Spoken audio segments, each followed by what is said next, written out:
L'ancien porte-parole de l'opposition républicaine, devenu ministre des Transports, s'est engagé à fond dans le combat pour doter la Guinée d'une nouvelle constitution.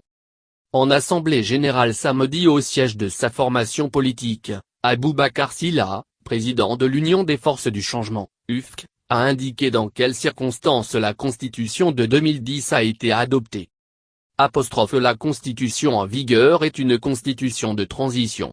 Elle a été élaborée dans la forme et dans le fond pour permettre à la Guinée de passer le cap de la transition militaire pour permettre à la Guinée de retomber dans l'ordre constitutionnel normal avec un gouvernement civil élu a expliqué à ses partisans le ministre des Transports.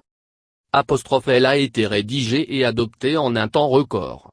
Ça a pris à peine un mois entre l'installation du Conseil national de la transition et l'adoption de ce texte de constitutionnel par cette institution précisé, ajoutant la constitution de 2010 a été promulguée par un président qui n'avait pas de légitimité Faisant référence au général Sekouba Konaté, Aboubacar Sylla affirme qu'il s'agissait d'un président qui n'a pas été élu et qui était d'ailleurs intérimaire.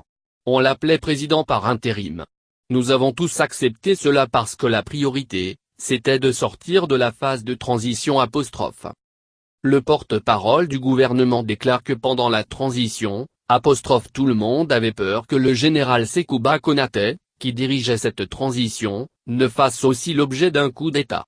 Ce qui aurait créé le chaos pour nous ramener à la case de départ. Tout le monde était pressé de voir les élections se tenir C'est pourquoi, argumente le ministre Sylla, on a tous accepté cette constitution qui n'a aucune légitimité et qui présente beaucoup d'insuffisances et de lacunes. En son sein, il y a même des contradictions entre certaines dispositions.